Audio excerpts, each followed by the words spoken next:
I'm sorry, young man, you're just not ready. Pick up your check at the front office, and for God's sake, put some clothes on.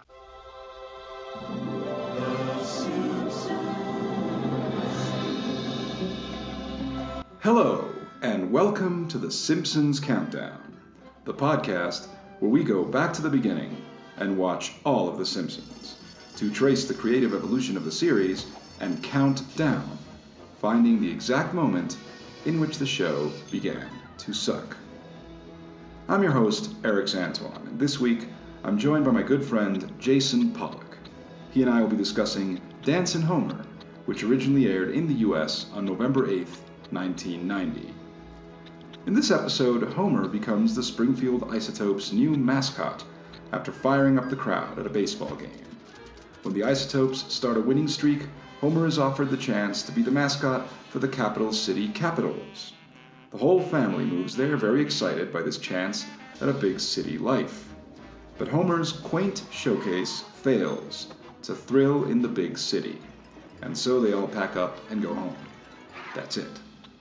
It's a cute, slight, sweet-natured episode, not that memorable, but there are a couple of moments of enjoyment, and, not to worry, no politics this time. But certainly a fun talk. So without further ado, here we go.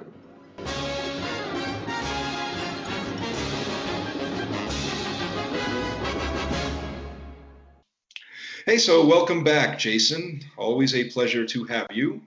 How are you?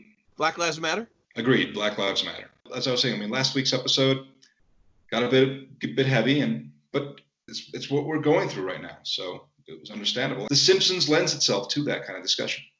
But at the same time, this episode is probably like super cutesy and hokey and dorky and doesn't really lend itself to that at all. Absence of reprieve from society's ills and woes. Oh, yes, because we are talking about Dancin Homer. Dancin, apostrophe, Homer. And yes, as you were just saying, it's a cute episode. It's a kind of cutesy kind of, I appreciate that you agreed to discuss this episode with me. We'll get into it, but the one thing I want to say up front is that it's like well-regarded, kind of. It's like it's not one of the, I don't know if it's one of the most classic ones, but it's like a well-regarded episode. But like I'm thinking on a personal level, it's like, it's kind of my least favorite episode of like the season. And it's slight. Yeah, I just go like, and then maybe when it first aired, there was something about it that people found 30 years ago, almost. So things are different. But I mean, it's cute. As you said, it's a cute story. And it also feels kind of thrown together. And clearly in some ways it was, because as I understand it, it has this kind of framing story. It opens with Homer in a bar, sort of recounting it, and throughout he's kind of narrating the story. And the reason it has that was at the suggestion of James L. Brooks, because the writers couldn't come up with an ending for the episode, and then they were like, well, how the fuck do we end this? And I guess he was like, well, you could have it with him telling the story at a bar. You can't end it with him succeeding as a mascot because that's a different show. That's like... Right. They drive away and you're fired. Okay. Produced by James L. Brooks. It's like, that would not be a cool way to end what is supposed to be a comedic, fun, family episode. It would actually be sort of in line with... There are a couple of things in this episode that I was thinking, this isn't in line with what The Simpsons eventually became when it hit its stride, because it's kind of a little too lighthearted, and The Simpsons might be more ruthless about this. Like, when it finally hits its stride and becomes what people sort of really love about The Simpsons, like, it would be a little more mean-spirited about it, and it's really kind of sweet-natured about things. Just in general, like, just the whole thing. Like, the idea, it's apparently, it's got the parody it's got the parody of Pride of the Yankees. Yes. Lou Gehrig thing. That's a deliberate parody. That's like the whole his thing. Speech. Some may say that I have been given a bad break in life. Little education, bald as a cue ball. 10 years on the same job for the same salary. But today, as I leave for Capital City, I consider myself the luckiest mascot on the face of the earth. Right, and then they have, he lifts his hat and waves just like he does in the movie, except that in this version he like falls off the bleachers into the slapstick gag, and that's all very funny and whatnot. But the whole thing is apparently it's inspired in like a real life mascot, a guy known as Wild Bill Hagee, who would do his chants like at Baltimore's Memorial Stadium, and he would spell out the Orioles team name just the way that this is the same way that like Homer that sounds does. so much exactly like the first line in the show that was like, yeah, this is we're kind of getting to that place where this is starting to feel like The Simpsons, when Homer is just like, Marge, this ticket doesn't just give me a seat. It also gives me the right, no, the duty to make a complete ass of myself. So yeah, that this is based on a guy who's probably like shirtless and drunk and dancing in like right center field is like, yeah, it seems about right.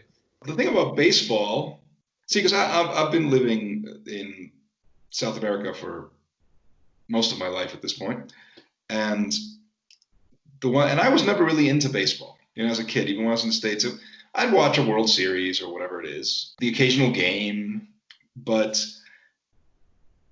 it's analogous. The idea of like the chanting fan and like all of that stuff. Yeah, it's very analogous to soccer in South America. That's how it is. Like for fun. Unfortunately, yes. I will say that one of the differences that I really appreciate about European football versus our sports fans is that it seems that sports fans in Europe are more likely to just absolutely annihilate each other. I think that American sports fans suck on a lot of levels for a lot of reasons, but one of the reasons I think they really suck is that there's just not going to be like a 300 to 400 people brawl in the stands. Whereas soccer overseas, you might get that. And then afterwards, like on the streets, people wearing scarves representing the teams will get into knife fights. I think that's badass. I think American sports fans should adopt that sort of thing and just really go to town on each other. Because then, it's like it kind of doesn't matter who wins, sports team A, sports team B, or society. Don't blame us if we turn hooligan, because you'll never do it again. Well, one thing, I was never like, I've been to a couple of soccer games, obviously, here in La Paz, and I've never witnessed anything quite that bad. The closest thing that ever came was that I was with some fans, and the home team had lost. And then, it was a championship thing. The home team had lost. Not my uncle, but like my uncle's friend was very upset. And he just started like ranting. And we were like at the top. And he had a bag full of like batteries, like double A battery. I don't know what he was doing with this. I don't know like why he had it. And he began to like toss the batteries over the side, like out into the street. Which, frankly, I think was his reason for carrying a bag of batteries. That's what you would do as a hooligan. That's to bean somebody with. That's to bean a player or at least a fan.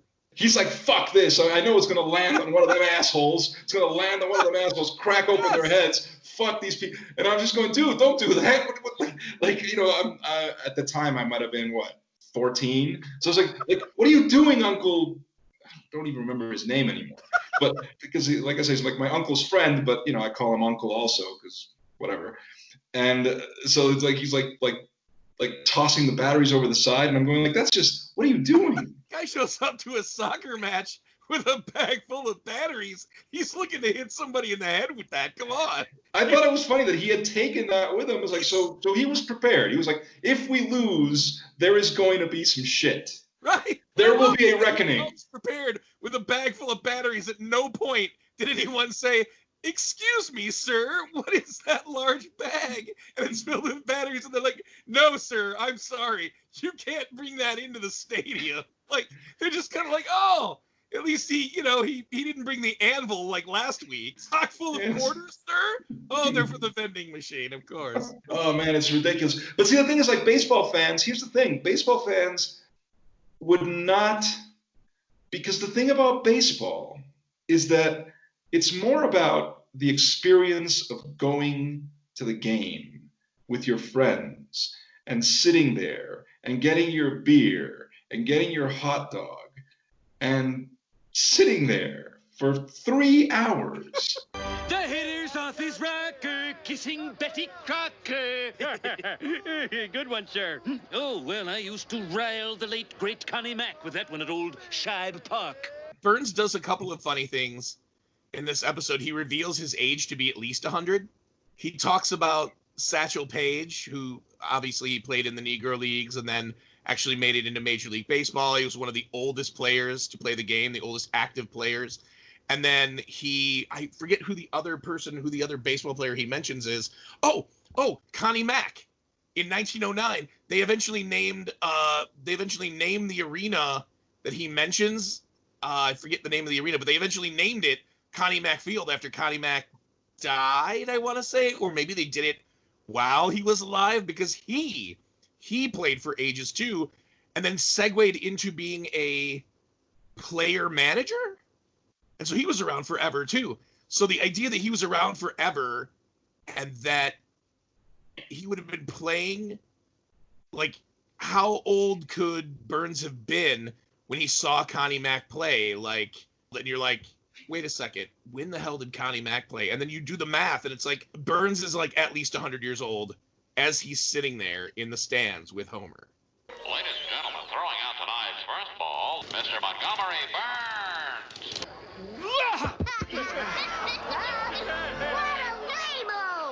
I think I could actually hear the air being torn, sir. Oh, shut up. And my favorite gag of the episode is actually Bleeding Gums Murphy's epic 26-minute rendition. 26 minutes! I saw the clock behind him and I was like... Yeah, 26 minutes. Speaking of gags, clock gags, visual gags, one of our pet peeves, and we can finally announce that, yes, thank God. So now Disney Plus is finally offering The Simpsons in its original aspect ratio.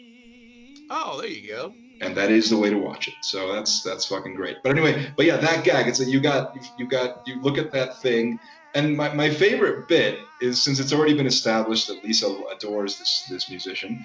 So like they keep cutting to the, they've got everybody in the, all the spectators there. And in the beginning, everyone's very proud. They're all standing, they got their hands on their chests and they're listening to it. But as it progressively goes along, they're just like everybody's just falling asleep, except for Lisa. Lisa's just like beaming and like alert during the entire thing. That's my favorite bit of the whole episode. That is really good. I thought it was really funny that he shows up there. Right, it basically does like an epic Prague rendition of the Star Spangled Banner. So that was that's great. But so it's the story of Homer becoming a brief period, one of the many stories, maybe the first one where this is the case, where he for a brief moment becomes a celebrity. Right. And so they all go to Capital City. Now here's a question for you. Do you think that Capital City is an analog for Chicago? Yeah, that's so weird. It's like, where are they going exactly? Like, yeah. 'Cause I've always thought that, Springfield is the heartland. So if you're going to some shining, sexy, but sort of dangerous city, like, I would feel like, yeah, that would have to be, where the hell else would it be? Cleveland? Right, well, because here's the thing. Okay, so maybe this is before they had decided to use real places, I guess, maybe. Because, eventually in future episodes, The Simpsons would go to, like, New York or LA or whatever, right? But in this particular case, because you've got Tony Bennett singing, Right. And so obviously it's quote-unquote New York. They're riffing on that, and it's New York. And so you go, okay, but they're calling it Capital City. Which again, okay, obviously, so it's a big city, it's the big metropolis. Right. But my question is, so is the implication that this is in whatever state, which is never mentioned ever, right? Whatever state Springfield is in, is this like the capital city of that state? Like, I wonder, is that what that? It's called Capital City, but is that like the big city? It's like, it's like it makes me think of the TV show Smallville. I don't know if you watched that show. I imagine you I think we all did for a time. I watched it. Yeah, and the funny thing about Smallville was that in the world of that TV show, Metropolis was also in Kansas. Right. It's the capital city of Kansas. Right, that's what it was, which was not the case in the comics or Right. anywhere else that I know of. But they did it there. It was like, oh, so all of a sudden, so Metropolis is in Kansas. But that is interesting. The capital city goofball, played by Tom Poston. Played by Emperor Palpatine himself. I'm sorry, I don't know, and this is a tangent that makes no sense, but Tom Poston, like, it's weird that it's weird when you have somebody who just kind of knows by sight who Tom Poston is. It's another thing entirely when you're watching Rise of Skywalker on Disney Plus because you didn't want to pay for it, and you see the Emperor show up for the first time, you're like, why does he look like Tom fucking Poston now? Like, what in the flaming blue hell? What is this makeup? And I didn't get that, like, he looks like Tom Poston, and then when he's, like, restored to full power, or should I say full power, he now looks like the split-top, butter-top head ghoul that we've all, like, known and loved forever. But before that, he just looks like sort of a normal old guy, like Tom Poston with some bags under his eyes, like, oh, he looks like a sleepy Tom Poston. And I was just like, how's that supposed to be frightening? Like, he's not. By the way, Rise of Skywalker, that was really shitty. You just want to get that out there. You want to put that out there. I just wanted to put that out there. That was really shitty. Like, I feel like that would be my pull quote. Somehow, the Emperor has returned.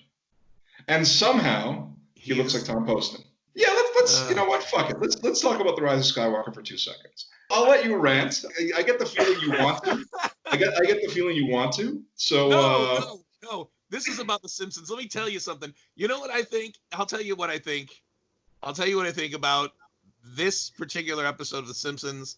I thought it was really cute that the Isotopes actually got to have a winning moment. The jaded nature of the Simpsons writing staff seems to me that with 2 outs, a mediocre hitter at bat, and the bases loaded, he would fly out to, like, left field, but the fans wouldn't care because they'd be enamored with Homer's dancing. But they actually allowed the hitter to get his grand slam and the Isotopes to win, which is a strange thing for the writing staff of The Simpsons to do. You would think they would do something far more jaded and go like, yeah, well, the club's not going to win, but Homer's going to be a big hit. They actually let the Isotopes have that win and a bit of a winning streak, which I thought was kind of different. The Simpsons writers are more jaded, and they would show this because, like, later on in the very classic episode, which we'll talk about later, much later, Homer at the Bat, is one of the best episodes of the series and one of my favorites, and that is more in line with what you would expect. Yes, the way that develops. And you know what you don't expect? She fucking kisses Kylo Ren. Yeah, you don't expect that. You didn't see that coming. She kisses the genocidal maniac. It's love. For the crazy cat ladies of Tumblr, they wanted it so bad. I enjoyed it more than you did, but I recognize its flaws. It is a movie written by Reddit, I guess. Perhaps one of the first films where the screenplay seems to have been generated by Reddit. And I think that's innovative. That's very interesting. And I love all the scenes with Carrie Fisher. I thought they were very interesting because I thought that what a challenge. But what a challenge. It's like you've got a handful of deleted scenes where she has some lines, and then you as a writer, as a screenwriter, sit down and go like, so I have these isolated lines. Okay, so Princess Leia, it's like Mad Libs, you have like the Princess Leia parts filled in. These are her lines, and then just like blank spaces. And so, what would she be responding? Who would say this, and why would she say this? And then so you got to write around it. And I'm going like, that's a very fun exercise that you could do in a screenwriting class. You could take this blank screenwriting page with these lines of dialogue and everything else sort of blank, and you have to build a scene there's your challenge. Except they did that, and then they shot that, and they put it in a movie, in a big budget movie, and that to me is incredible. It's pretty amazing. Yeah, it's sort of you know what's a little disappointing to me? That when Anton O'Hara shows up, the owner of the isotopes, he's inexplicably not voiced by Sam Elliott, or at least James Gammon. You're right, and that is totally just a random, like, boy, what an opportunity. Just look at him, look at the way he's drawn, and you just figure, oh God, get Sam Elliott for like 2 lines of dialogue. That would be cute. Or James Gammon, you get to make the sort of the the major league, and then the other thing would be like, she doesn't comfort Chewbacca, she comforts Rey. For fuck. Oh my God, this fucking movie. And yes, Homer's in the locker room with the goofball, and he's giving him advice, and they're talking about Henry Mancini. Yes. And why is Lando in the movie? What is his function? It's great to see him. I love him. It's been years since we've seen Billy D. Williams on screen. So like seeing him in a big budget movie in his signature role is thrilling. It really, like, I have to admit, it's like, wow. Oh, like for that moment, you're sitting there with your popcorn and he comes on the screen. You're like, oh shit. You get, but then you think about it and you go like, and why? What is his function? A friend of mine said, oh, they were probably like, oh, we've got to get Billy D in this movie. And so they reach out to Billy D. Williams and they're like, hey, you're going to be like the big hero. You're going to step in for Harrison Ford. You're going to be sort of the roguish Han Solo character. And then he's like, you realize I'm like 80 years old and I have trouble walking. And they're like, no problem. And the beauty part of it is, all I have to say to that is that, for fuck's sake, if you're playing Mad Libs with 6 lines of Carrie Fisher dialogue, Robert Rodriguez put Khan Noonien Singh on his feet as an action hero in a Spy Kids movie like well over a decade ago. Give the man some legs, for fuck's sake. Have him engage in a gunfight, for the love of God. He can hide behind a pillar, can't he? You didn't give him anything to do. You sons of bitches. I would punch you in the mouth. I'm willing to accept. It's believable that Homer's antics do not quite gel. In the big city, I thought that was good. That it was believable when Homer, the fact I like that. That's probably an interesting way to communicate that message. That what plays in the sticks doesn't play in the city. I mean, It's kind of on the nose. They actually have somebody say that, but that's the point, But I am shocked. I'm shocked that Homer didn't come up with like the revelation / realization that the reason his mascot dance worked so well is because he was really hammered. So if he got extra hammered, like Jackie Chan Drunken Master style, he would be even more impressive, and then just really shit himself and failed miserably and has to leave town because, in an ignominious fashion. They really just kind of, again, another one of those moments in the show, in this episode, where you're thinking that later, had this episode been written later, the staff would have been a little more jaded and cruel about it, and they would have had his undoing be his own undoing, have his failings be his failings, instead of just kind of like, it doesn't translate in the big city. Right. It's as simple as that. Whereas it would have been more interesting, as you're saying, to have it actually be that it's not that it doesn't translate, it's that because he's so ambitious, because he wants to play to the crowd, he overdoes it and he fucks up. And that would make more sense. Would definitely be of a piece with what we know The Simpsons to be, especially when, we're in the second season now, and it was obviously a beloved show. The the DNA is obviously there, but it hasn't really hit that stride where it really started to feel like every single episode was like a classic episode and a quotable episode, and this seems so much more quaint and cute than I think the kind of things they would have written later. Like I said, like he would have blown a great opportunity like that himself in later episodes.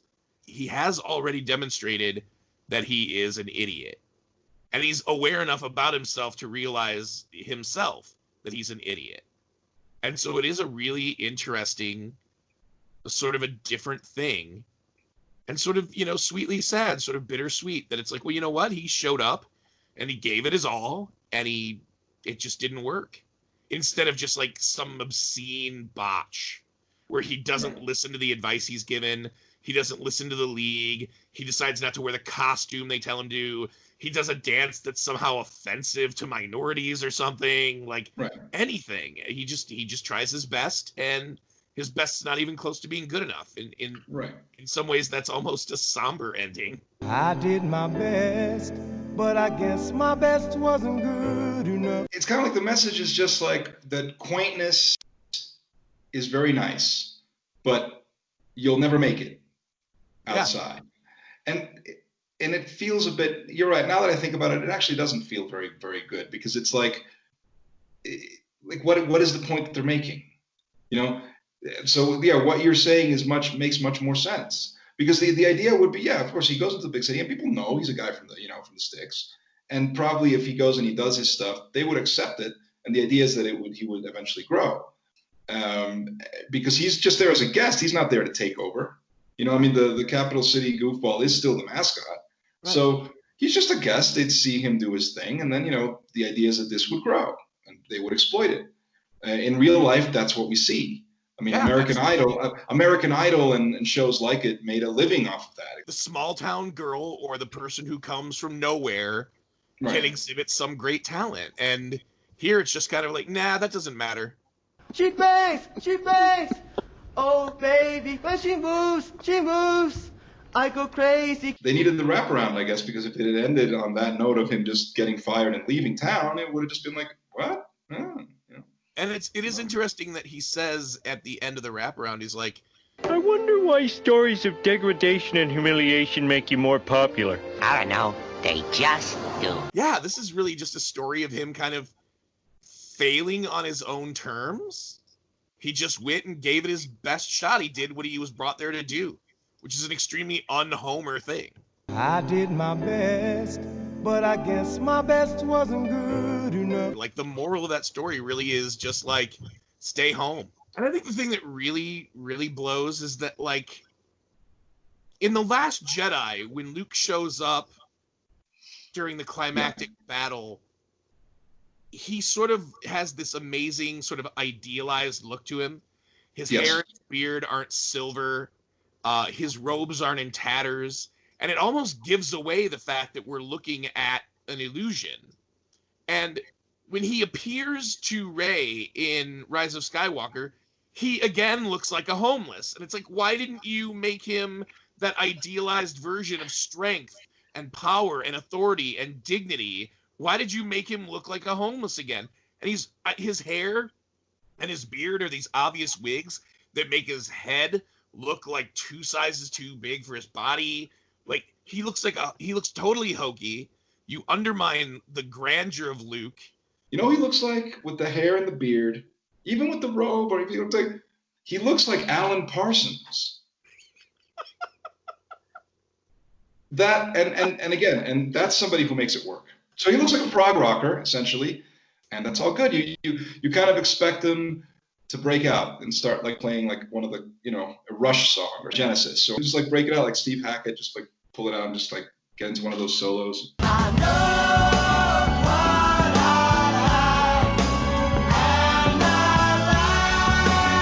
like. So what do we think of this episode? It was cute. It was slight. Yeah. I remember reading, I always do as much research as I can. I remember reading that the episode at a 14.9 in the Nielsen ratings, which I think back then represented what, 70 million homes. It's what I was saying at the beginning. It was a well-liked, well-received episode. But I just think about like the Nielsen ratings today, and how when a show draws like a 3 share or a 3.5 share, people are like, yes, right. Ladies and gentlemen, we have a hit. And then you think back to like the 90s and even the late 2000s, or even the early 2000s, I should say, like 1999, 2000, 2001. If your show was not pulling like 7s, 6s, you were going away. And now people are like, yes, I got my basic cable 3.5. This gig's gonna last 10 years. We're going into syndication, baby. Comparison, you're talking about a 7 and 8. These were great numbers. This is fucking 14.9. 14.9, yeah. All right. But like I said, what is that, like 70 million homes? That's why you look at something like that and you go like, the numbers are there. It's obvious. This thing was huge. This was a huge show. This is the 5th episode of the season, and they're 5 weeks in. They've just come in from a summer in which Simpsons mania has just taken off. Yeah. So right now it's like the hottest thing. Bart Mania, all the kids are wearing the t-shirts. And so, yeah, they're just... The kids were doing the Bartman in the streets, Erix. Yes, by this point... Insane. Yes. It was insane. They stopped walking like Egyptians. They started doing the Bartman. It was just like that. It was overnight. Do the Bartman. Everybody back and forth, side to side. Do the Bartman. Do the Bartman.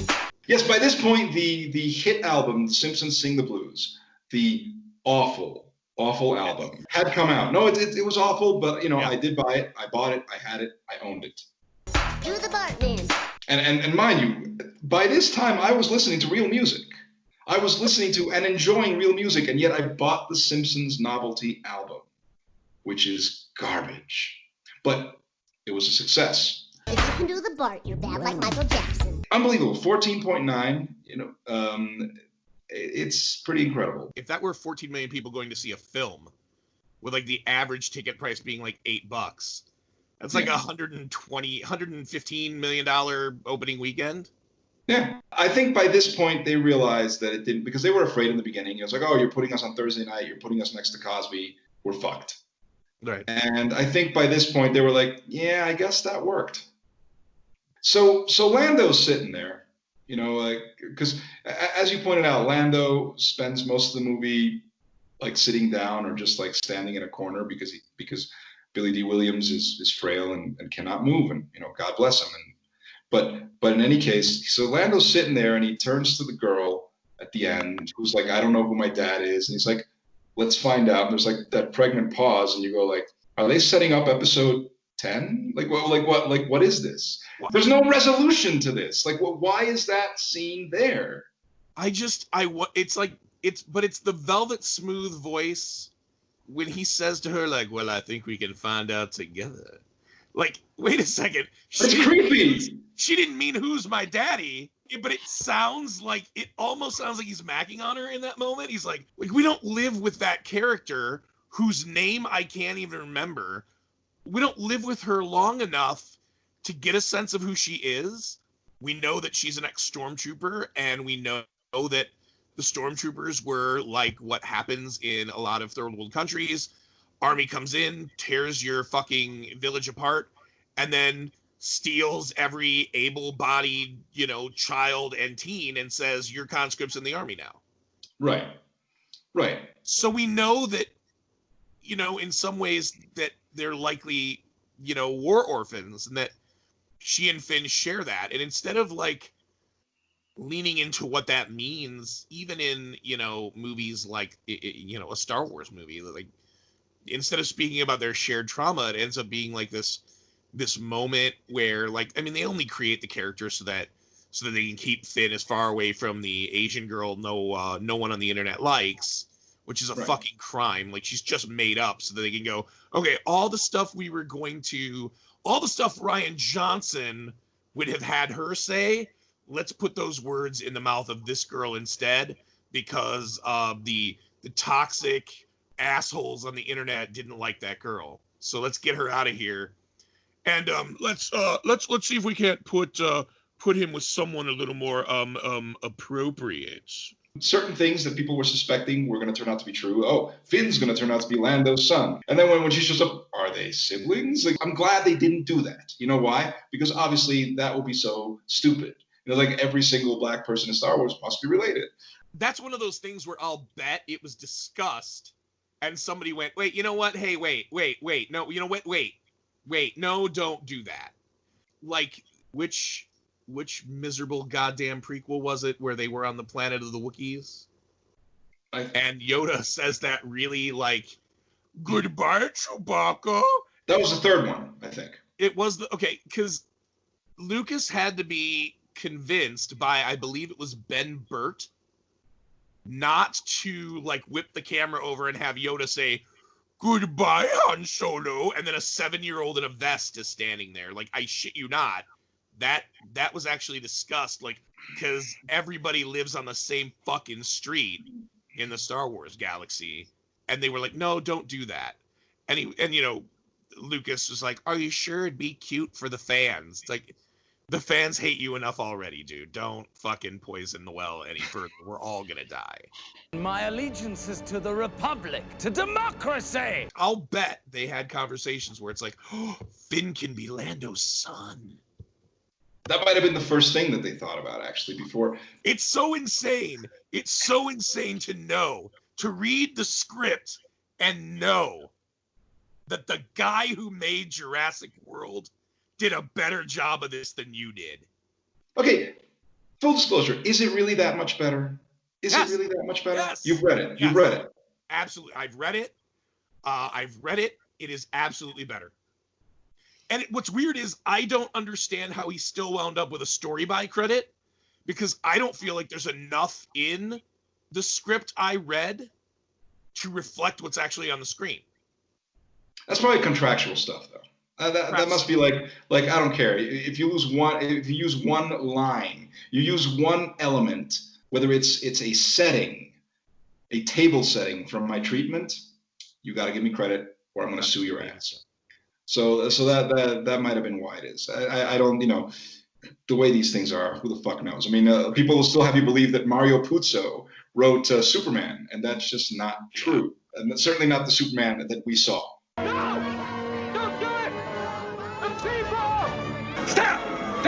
The people! But now, back to The Simpsons. To close this, it's a slight episode. It's a little surprising nowadays that it was, I mean, I can see the ratings for it being high, people watching it. But for it to retrospectively be so well regarded at the time just seems a bit weird, because there are better episodes. There were better episodes before, and there will be better episodes after. And it's rather slight and whatever it is, but it still kind of holds up. I feel like it's not an episode in particular that lends itself to a grand dissection or vivisection, because it's not necessarily deserving of either one. It is cute, it's sweet, it zigs when what you'd expect from the Simpsons writing crew, as sort of cynical as they are, it doesn't do the typically cynical thing, because it's very rare that you see Homer, sort of either through hatching some, stupid scheme or dumb luck stumbling into some situation where he gets his brush with fame or some success, and he doesn't like set fire to it himself. In this particular instance, he goes on good faith, he does his very best, and it's just not good enough. I did my best, but I guess my best wasn't good enough. And in some ways, if we started by saying that, The Simpsons is sort of this mirror to middle America, that's true too. We might have those, talent competitions where we seek to highlight people who come from some lowly state and make it on TV. But in reality, there are going to be some, great people who are toiling in obscurity, and they will forever be obscure. Thanks for being here, man. Thanks for having me. Take it easy. So that's it for this week's installment of The Simpsons Countdown. Thank you for joining us. If you enjoyed this, please give us a like. If you haven't yet, go ahead and subscribe. If you have a minute, a brief review might actually help boost the podcast profile on whatever platform you're listening to it on, and if it isn't too much trouble, please do share this with all your friends, both virtual and actual, on social media. Your support by spreading the word is much appreciated. I'm Erix Antoine, and I'll be back next Thursday evening to talk about Dead Putting Society, in which Bart competes in a miniature golfing tournament with one of the Flanders kids. It's another slight episode with no political bent. I hope you'll join us. Until then, stay safe out there and continue observing your biosafety and social distancing protocols, because whether your area is opening up or not, we're not quite through this thing, and we need everyone to do their part keeping themselves and everyone else healthy. And we'll get through this in due time. Thank you for listening. See you next week.